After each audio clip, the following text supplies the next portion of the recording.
Welcome, Cory. This is great to have you on the podcast today. So, we had a fantastic pre chat conversation, and I'm really looking forward to diving deeper into your story, which I'm sure will be very inspiring to our audience. You've had quite a journey in the insurance world, starting at the Hartford and then making the leap to establish your own agency, CJ Insurance Agency, based in New York State, close to the capital, Albany, New York State. And you have a lot to tell us. So the floor is yours. Why don't you start maybe with your personal original story? What got you here? Well, thank you for having me on your podcast, and good evening and good morning to all your followers out there. Yeah, my beginning was very simple, right? I was a student in college, like we talked about yesterday. It's funny. My mom and gave me some wisdom before I went to school. She told me quite simply, make sure you get all your work done and never work in the insurance field, right?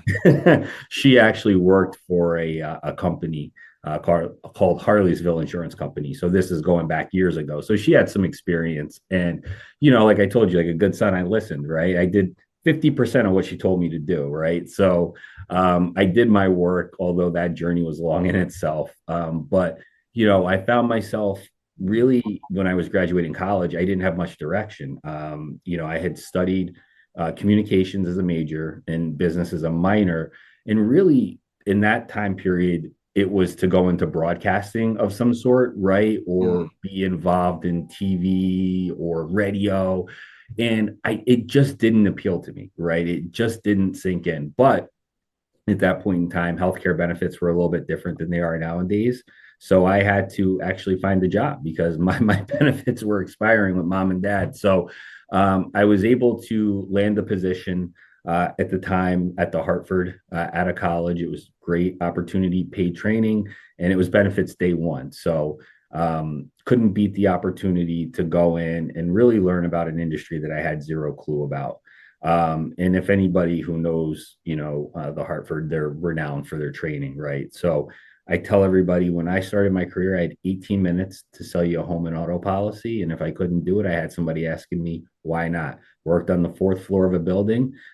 Two of the windows opened up and they never told you which two they were, right? So it was a raw introduction into the business, but one that I found that I was growing to like.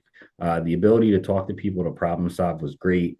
My aha moment, I didn't share this with you yesterday, and I should have, in the business was, I'll never forget this. I was working with a client, and we were working through some of the coverages and benefits of the policy, and I was selling them pretty hard. And I gave this last pitch example of, God forbid, what if something happened to your home? You work 45 minutes away. What happens if the house catches on fire? You need extra rebuilding costs in today's market. And, fast forward months and months later, I get a tap on my shoulder and it's our unit underwriter. And normally when they come to see you, it's never a good thing. She goes, "Hey, we gotta go listen to a phone call." And I'm like, "Oh boy, what did I do now?" Right. I'm going to the naughty chair. And we put the phone call on, and lo and behold, it's that call that we listen to. So we get through the call and she stops it and she says, "I just want to tell you a story." And I said, "Well, did I do something wrong?" She goes, "No, but you need to understand the value in what you do in that conversation." She goes, "This gentleman had a claim. His house unfortunately caught on fire. What happened was mom turned on the self-cleaning oven. The daughter and her friends were out in the backyard playing, right? Swimming, had the pool. Daughter fell on the concrete, tooth comes out. Mom, in a panic, grabs the daughter and the two friends, hops in the car and goes to the dentist, right? Because, again, tooth falls out. What are you going to do?" In the midst of doing that, left the self cleaning oven on. The self cleaning oven caught on fire and caught their house on fire. Yeah, and I shared that story with people before, but never really like publicly. And that's when I got it, right? And that was the moment that I said, this is just bigger than, deductibles and pricing, that you are providing something to someone at their worst possible time, right? When things are not going at their best. And you're someone that they're relying on to help guide them through the process. And Sure. there's ebb and flows to that, right? Sometimes it's easy, it's simple, it's clear cut. Other times it can be very long and processed, but the reality is you're somebody there that is offering just more than a feature or a benefit. It's a relationship. It's what we do. It's an art form, and that's really what kind of got me in and kind of kept me in all these years. So fast forward many years after that, I had kind of worked my way around in the industry, worked for some larger firms, and really I was at the point of I think discovering my entrepreneurial spirit, right? I've kind of always had it in me. I've always been the maverick or the rove guy in the office. You get into the unit meeting and I'm like, why are we having a meeting about a meeting, right? And I remember having a cup of coffee with a family friend. His name was Joe DeBella, great guy. And we were just talking about, opportunities and, what I could do with myself. And I remember, it was him. It was also my father-in-law, Barry McConaughey, that really said to me, like, hey, you could be great in the sales role, right? You should look at owning your own business one day. And those things were kind of always planted, but I never really realized them. So I had the cup of coffee. He said to me, do you want more out of your career? I said, yeah. I wanted the opportunity to sell. We were coming off of the economic collapse, which was crazy. The insurance market, for those that out there remember, it kind of went soft and everything was just all over the place. And I was able to get linked up to a producer or a gentleman that actually owned his own agency. And he was a smaller agency, but he needed a young guy that was wanted to do sales, wanted to get out and knock on doors. Back then, you could still cold call. I don't know if anybody does it anymore. And I jumped at the opportunity. I was freshly married, was on the verge of buying a house, and said, hey, I want to take the bull by the horns. I want to have a career in which I'm the one that defines how the narrative is written about me, right? Mm. And that gave me that opportunity. And really, I was able to kind of find my way. Like I mentioned, my family was a great support system because it's not necessarily a 9 to 5. My father-in-law was a former sales trainer, so he provided me with a lot of insight as to Wonderful. how to craft my message and my styling. And it's still a work in progress, right? It's not perfect. Mm. But the reality was, I was able to really kind of take that opportunity. And then years later, when the opportunity came to purchase that agency, I was able to do so. And I did. And I purchased the agency, I want to say it was probably late 2019. So we got rolling right about then. And right after I purchased the agency, we got COVID. So, life happens, and being an entrepreneur, there's never an easy pathway, right, to success. I think we've all seen that model of success where there's the straight line versus the kind of squiggly line, and that's what it is. So, I've been in business here in the Albany, New York area, although we service a few states, and we've got clients kind of spread out. We're in the P&C world. We don't do healthcare at this point in time. Maybe that's something that we'll look at in the future. We don't do any advisement or life insurance. So we really, our focus on is home insurance, auto insurance, business insurance. So we've got a great opportunity to work with a number of carriers and really provide services to our immediate area and surrounding areas of people that need different things at different times. So it's been quite the journey so far. So yeah, that's kind of me in a nutshell. Wonderful. So then, thank you very much. It's a lot of colors and a lot of personal, personal twists and turns. So, Sure.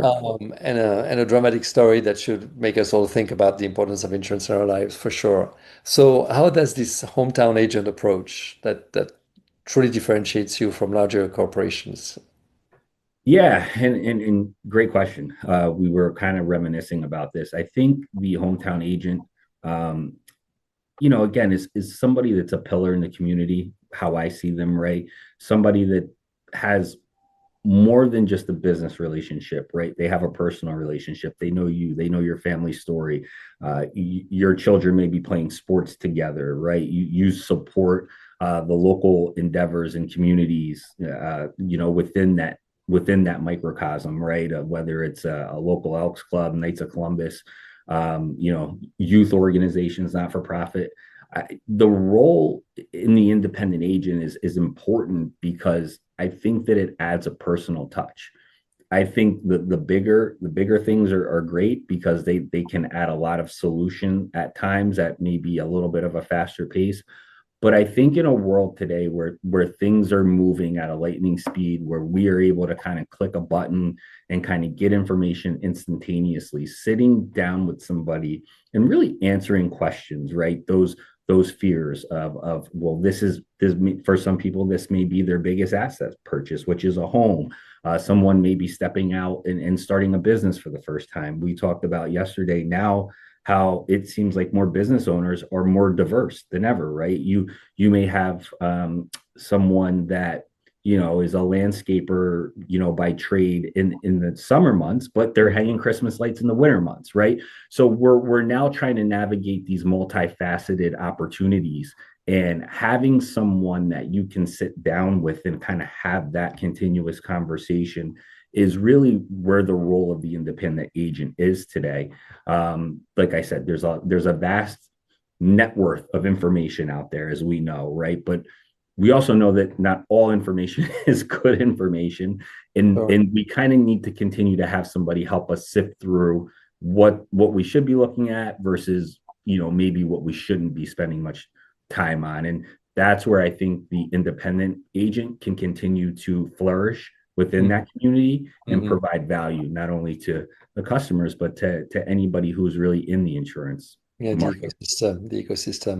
So you mentioned your process as simple, comparing coverage and rates from Yeah. over a dozen companies. So then my question was, as I heard this, like, what's the common misconception that clients have about insurance when they first come to you, and how do you address this, misconception with Yeah. your approach? Yeah, yeah.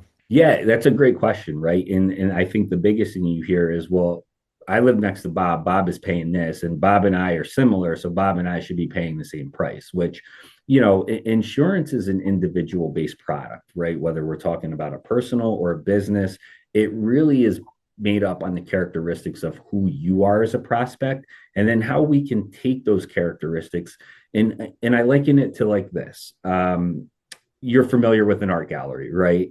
You've probably been or seen one before. An art gallery is a building like any other building on the planet. However, there's all sorts of different paintings and works within that building, correct? Like, you're going to have different styles and different artistry, and they're all divided up and kind of put into different parts of the gallery. And that's really what insurance is. You may walk in just like any other patron, but you may gravitate towards one part of that gallery. And that's really what we do. We're really trying to compartmentalize who the prospect is and then take that and then present it to the company so that they can give them an actual policy or a quote that really reflects their characteristics, right? Mm-hmm. And it's easy to kind of take those characteristics that you are and compare them to someone else, but they're really not the same, right? It's like having two siblings, right? They have two parents, but they're really, they're two different people. And that's the big thing that people, I think, is the misconception, that they come into insurance with that preconceived notion that they've talked to other people and they think that because they have similarities, that when it comes to the bottom line, there should also be. And that's not very often. And we try to encourage our prospects to embrace what they have going on and not necessarily always compare themselves to what's going on outside of their characteristics, because you get caught up in the comparison, and it's hard sometimes to see the value that's in front of you, because this is something that's designed for you. It's not designed for your neighbor, so to speak. I get it. So you're a curator of art. There Yes. you, yeah, yeah. Yes. I wish more people felt like insurance was art. It's an art form. Yeah, sure, sure, sure. No, no, there's a science to risk, but there's also an interpretation to personal situations. And that's when the creativity comes. And of course, the knowledge, the expertise, the experience, the years and everything. So, yeah. And that's something that doesn't get replaced that easily, because it involves subjectivity of the buyer, right? Of the policy owner. And then, of course, the subjectivity of also the sensitivity, of the broker, being responsive to reading between the lines, right? Sure. Yeah, yeah, it's interesting. Yeah. In a way, it's a little bit like the relationship with a lawyer, Yeah, Yeah. Absolutely. You need, yeah, it's two different languages that meet, around the same need, but it's not so easy. It's not so easy. Good. Let's discuss a bit the trends Yeah. of the market, So you touched on how much the insurance landscape has changed in the last 10 years and with clients being more informed and the need to be both a salesperson, thank you to your father-in-law, and a psychologist, thank you to your personality. What are the one, two most significant trends you're seeing that are reshaping the independent agency model right now? Yeah, great question. I think the biggest one is AI, right? I think on both sides of the coin, when you look at the impact of AI, you're we talked about, right, like what a prospect looks for when they come to me, and we talked about the wealth of knowledge from those prospects, and AI is playing a vital role into that. Right now, we know that there's the Chat GPTs, and Microsoft has got Copilot. I think Google's got something. These sorts of search engines, if that's the proper way to kind of put them in the context, are allowing people to really be more educated than ever, right? Because you're able to ask it something and it's giving you an answer to some accurate ability. So AI, in that sense, is really allowing us to have more informed conversations with clients than ever before, which again, I think some agents may be apprehensive to, but I actually embrace it, right? Because if we're coming in and we can start at a maybe a higher level than what we were doing 5 years ago, Hmm. you have a greater appreciation for what you're purchasing, right? Hmm. Because you now understand some of the levers and mechanisms that work within the confines of an insurance policy. And what I'll caution everybody is to understanding is that when you go into these things, it's a general overall sense of like, hey, if you ask it A, it's going to tell you B. Where there's some minutia in there a little bit is it comes with companies, and things get more specific when you work with different companies and different aspects. So although it's an overall general sense of an answer, it does narrow down and get more specific. And again, going back to the previous question, that's another vital role, right? When we talk about that hometown agent. On the flip side, companies are now using it, right? So it's two parts. It's the prospect or the client that's getting better educated, and it's the companies that are now gaining more information. They're using AI in their predictability models. They're using AI to really look and re-examine how these prospects and clients are utilizing their vehicles, what their homes look like, where could there be impending issues and dangers. So the level of conversation just around insurance in general has really been elevated, right, from an AI standpoint. It's reaffirming the agent's role in making sure that what's being written and is being sent to the company is being correct. It's allowing the company to have better pricing models in terms of the accuracy in which they're seeing, and it's creating a more of a collaborative space. When I came into this business, again, I wasn't I'm not that old. I necessarily wasn't writing things on paper and sending it in, but it was more of a kind of, it wasn't so arduous in terms of the questions that were being asked. It was pretty, we call it like black and white, right? You write personal lines, it's either going to be a yes or a no. Commercial's a little bit more gray, right? Because there's space in there where things, you need to ask some more questions around because of the diversification of what a prospect could be doing. Hmm. So now what we're seeing, at least in my opinion, is there is more conversation than ever happening on the personal line side Hmm. as to Hmm. who is a prospect, what does a prospect look like, how are they, or what are they doing, and then how does that potentially impact their relationship with the carrier, from a premium, from a claim standpoint. So there's really this new synergy, that we're seeing that is on some cases and in some instances is great, and others it's a bit of a process. But I think as we kind of move forward, we'll continue to embrace it and find ways to make the flow of business a lot smoother. Traditionally, insurance has been, the industry has not really embraced the technology world, right? It's been slow to. I can recall the constant conversation around DocuSign, right? And how us agents wanted to get DocuSign maybe 10 or 15 years before it was really embraced in the industry. So our industry has been slow, but I think we're starting to understand the importance of technology and how it can be utilized. And now I think there is a full embrace on, the AI and the different technologies to make sure that, we're serving our clients in the best possible way. Thank you. Very comprehensive. Thank you very, very much. So, briefly, on the commercial side, right? Sure. Specifically, you noted that businesses are diversifying their income streams. That's what I think what you said, which insurance traditionally doesn't like so much. So, how do you navigate this complexity to ensure your commercial clients are adequately covered while still allowing them to innovate, right? Yeah, absolutely.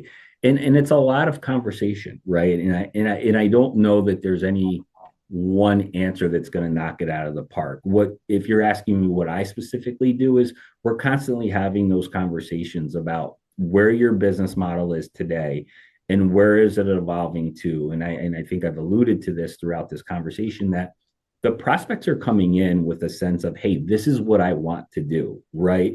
10 years ago, the prospect was maybe doing a job and then said, I'm slow, I'll go grab that opportunity, right? Whereas now they're saying, hey, I want to do landscaping in the summer and fall months, and I want to hang lights, Christmas lights in the winter to keep busy or keep guys on payroll. So we are now forced with working with the industry to kind of find different pockets of programs that will allow them, right, to have that flexibility. Before that maybe wasn't the case so much, Yeah. right? Now I think companies are starting to come out with more sophisticated products. I think that the coverages and endorsements for things are starting to be more readily available. Those pricing models are now starting to become a little bit better. We're finding ways to include those coverages in policies rather than having to talk to a prospect about, okay, well, if you want to now do B, we've got to add these endorsements to your policy and it's going to cost you, more money. So we're able to accurately price things up front. But again, I think it just comes down to having an open line of communication, right? Being that trusted advisor, going back to the Main Street guy and having that level of confidence that when a client comes and sits down and Mm, we have that conversation, we can figure something out. One thing I always tell my clients and prospects, right? I will never know. I don't know everything, right? mhm, And I think this is an important take home for people that are getting into the business, whether it's insurance or everything. It's okay not to know.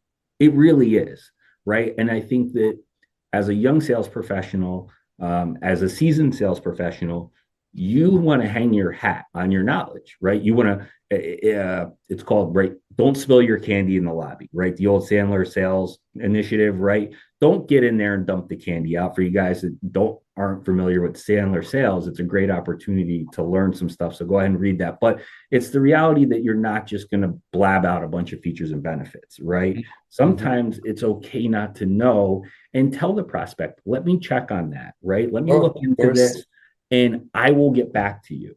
That's And on I it. think and I think in doing that, right, we add more value and strengthen the relationship at the same time, right? Yeah. Because then the prospect will say, or client, wow, he didn't know, but he got me the answer. I appreciate that. And now we can move forward with the right information Mm. rather than, trying to spill your candy and make something up or grab a feature and benefit that doesn't really fit what that person's looking for. So, it's not easy, but you try your best. Thank you. So wrapping up on this, and then we'll get to the next level of your business. But before that, Sure. so evolving market dynamics, that's clear. The need for efficiency, that's clear. What's one area within your current operations, maybe related to client acquisition or policy management, or even just staying a significant, staying ahead, a significant player on the in the middle of the market changes, where you feel there's still an important opportunity for improvement or persistent challenge that you're trying to solve for your company precisely? Yeah, I think the challenge for us is always one, right? Trying to find new prospects, right? Prospects and clients that are looking for insurance, right? That I think that's the challenge of any business is that we all want to grow, Sure. and then really is just identifying places where we can go in terms of market, right? Opportunities to help those clients that really have um, a strong kind of standing within the insurance, Hmm. industry. In the landscape, the companies will change their appetites from time to time.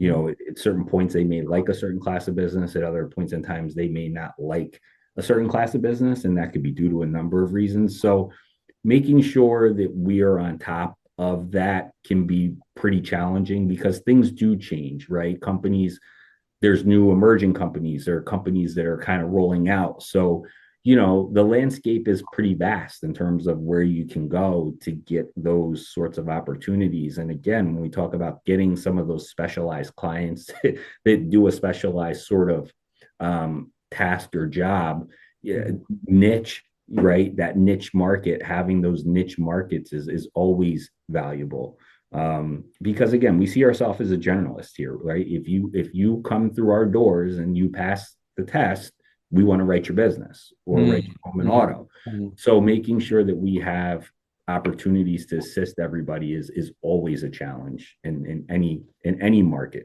whether it's a good market or a bad market. Hmm. Hmm. So let's move to our last chapter, of this Sure. interview, the next level, and Yep. overcoming obstacles on the way to the next level. So pretty much you have growth aspirations, on a market that, as we said, ups and downs. So you have two strategies, if I understood well, to overcome them, and one is purchasing another agency, if you're open Mm. to discuss it. And let's start with this one, and then we'll talk about organic growth. So you describe this as a frantic and challenging journey, especially with the influx of private equity money. So what's the biggest obstacle you've encountered in trying to acquire another agency so far, and what strategies are you employing to overcome that competition? Not easy.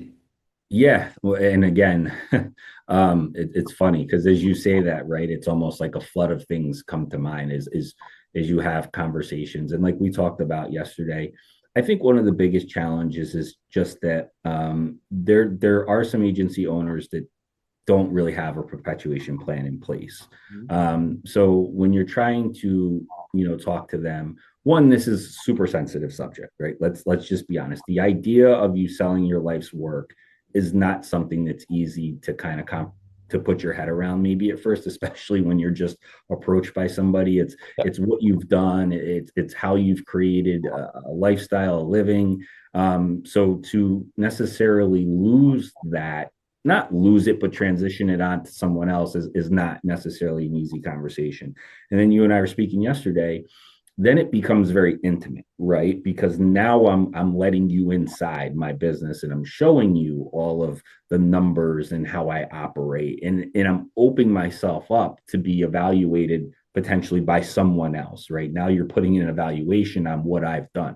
And the reality is it's an emotional thing, right? For that person, right? You it's hard to put evaluation on emotion, as we know. So having that challenge initially up front with someone can be challenging. Obviously, if they're in that mind frame and they're already thinking about it, then it becomes a little bit easier. Mm. But the reality is it's tough. The other thing that you compete against is it's changed in terms of who is now buying insurance agencies.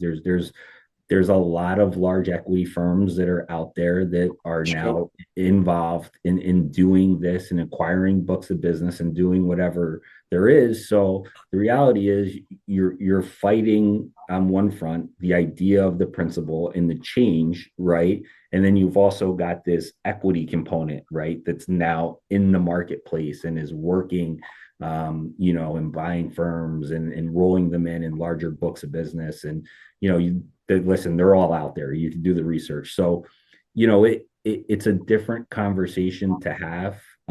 But those are the unique challenges. So it's like anything, finding a good prospect and then working with that prospect and then turning that prospect into a client. It's no different than when you want to Sure. acquire a book Sure. of business, right? So, Sense. Makes sense. yeah.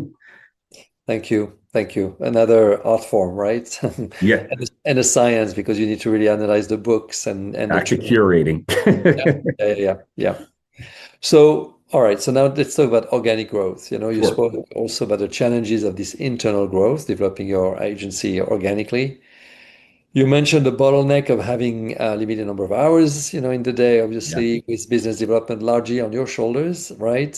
Hmm. So, how are you currently trying to address this bottleneck, and what kind of support or solutions do you think would have the most significant impact on your ability to grow internally without sacrificing that personal touch, which is the signature of your agency?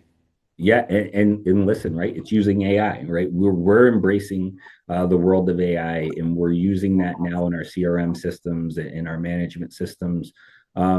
What has drastically changed is the way we communicate as a society, right? Now, Mm, you think about it, everybody's got a mobile device, whether it's a tablet or a phone, right? And although we can still communicate in long form emails and letters, there is a short and concise world of communication where we want information, we can get it pretty quickly. So, embracing technology, working with clients, right? Making sure that we have the capabilities to text message clients. One of the other things that we're doing is we're using systems now that really help us engage our clients year round, mm, and allow us to make sure that they know that we're there for them. Whether that's appointment setting, annual reviews, these are things that will really allow us to be effective at keeping our hands around our book of business. And mhm, when you talk about that organic growth, they're great lead ins because a lot of times agents will get a prospect, turn them into a client, put them in the agency, and then they don't necessarily leave them, but there's not a lot of touching, right? We don't really kind of get back to them. We don't work with them again because we're on to the next one, right? We're trying to scale, we're trying to grow, whether it's by acquisition or organically. So when you put someone in the fold and they're set, you kind of go off to the next thing. So embracing some of these AI features and models have really allowed our agency to capitalize on the opportunities to grow and to continue to foster conversations with our clients. A lot of times you may not know that someone has had a life change, right? Or is looking to purchase something.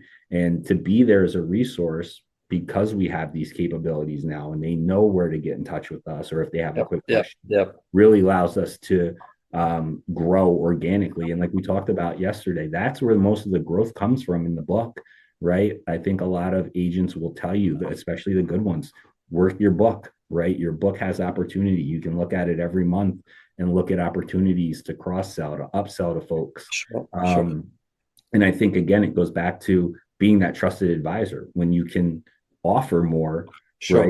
Like that They call. believe in Yeah. what you're doing and it just helps to fortify the relationship so that, you retain the business over a longer period of time.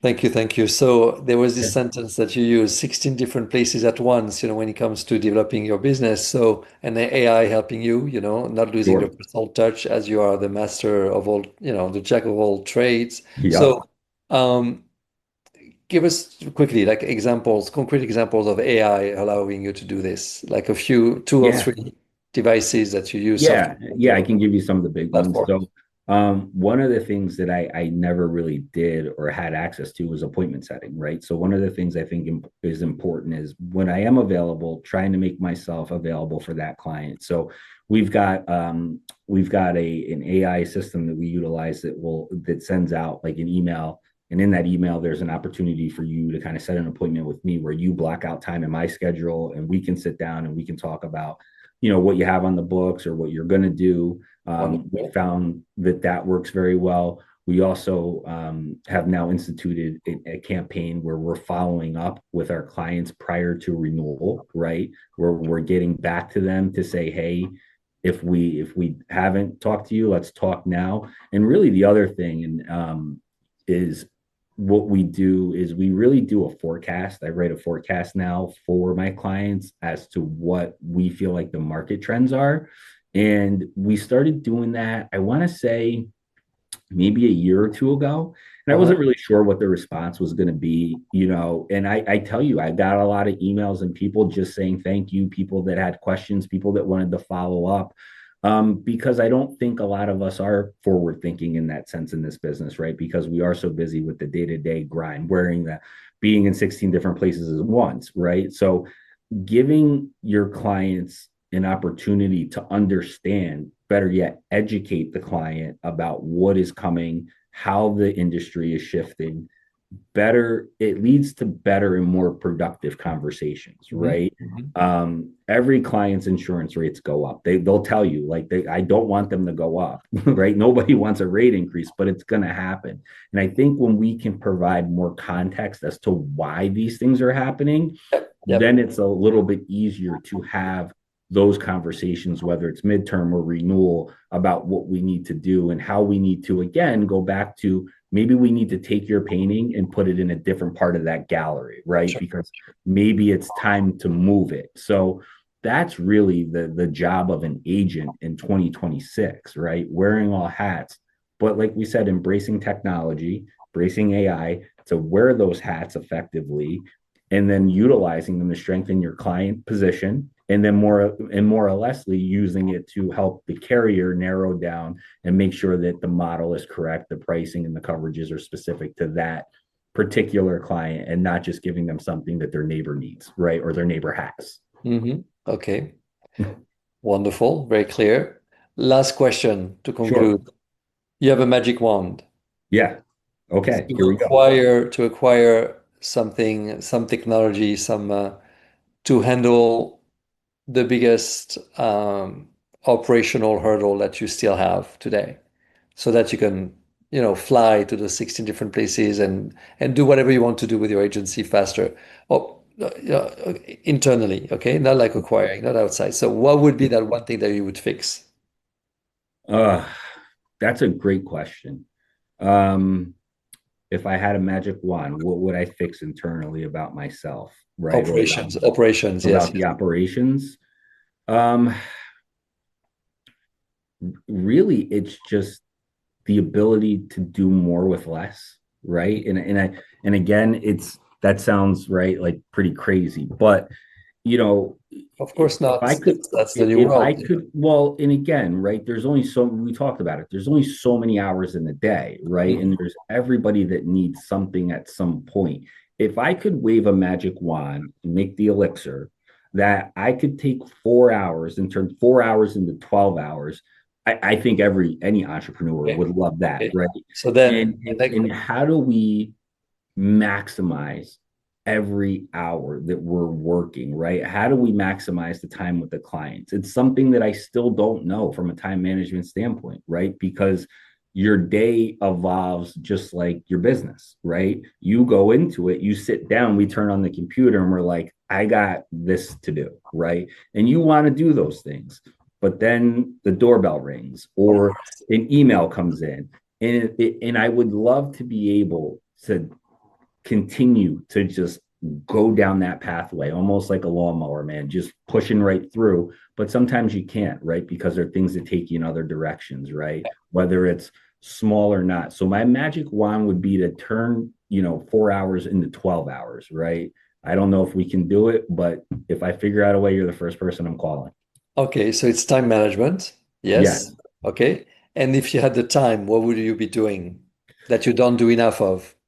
Yeah. I think prospecting. Lead gen, prospecting. Yeah. Yeah, prospecting, right? And then, this is, and again, spending time with my family, right? We talked about this yesterday about how I'm very blessed and fortunate to have a family structure that allows me to take Yeah. Yeah. time and be in these moments and be present. I have two daughters at home and a wonderful wife. My oldest, she's going to be 13 in June, and the youngest is going to be 11. So in my circles, right? My friends and where we're at, kids are all around about the same age within a 5-year, 10-year radius. we talk about how many summers you got left with them, right? Because they're going to go off to school and Of college. And course. I'm not trying to turn this into a Hallmark moment, but there is a reality, I think, at some point in your career where you're doing what you can do and it's seemingly working well. But there's also time that's going by and you're looking at your family and you're realizing like, hey, it's not going to be like this forever, right? You're not going to have the coaching, the like we talked about. I coached Yeah. one of my daughter's teams, and I was fortunate enough to coach my older daughter. That's not always going to be the case. That time is going to come and go. And I hear from everybody that's always older than me. They say to you, "You're going to miss it when it goes," and that's just something that's always kind of stayed with me. Oh, Those very. moments, right? Celebrating those successes in terms of whatever their achievements, whether it is academically or athletically or just life in general, right? Taking a moment to kind of digress from everything that's going on in the world and being present with one another. We talked about that whole present thing, right? How, and we won't get into the whole thing about me on vacation, not being on vacation, but I think when you're an entrepreneur and you're in the business, and this could be any business, presence is the most valuable thing. And it's Mhm. often overlooked, right? Because we're so accessible, right? With email and text messaging. So that's always going to be a challenge. And Mhm. trying to walk that fine line is never easy for me. So, because I do care about my clients. And I have to balance it because I want them to know that I care and we're there for them. But also my family deserves that time as well. So figure it out. Like I said, I'm calling you first. We're gonna go to YouTube with it and we're gonna have fun. Okay. Okay. Thank you very much, Corey. It was really a pleasure. I mean, packed with insights and personal stories No, and thanks real for having life me. challenges as an entrepreneur. Yes. Okay. Thank you. Thank you. You're very welcome, by the way. Yes. So this is the end of our podcast, and I hope that in 1 year, you'll be here to tell us that you spend so much time with your family and then execute on your strategy and reach your goals. That would be a fabulous gift to all of us. Thank you. Thank you. And again, thank you for having me. And yes, it's been a great opportunity. Hopefully we get to do it again. Yes, thank you. We will. This is the end. Goodbye. Goodbye now.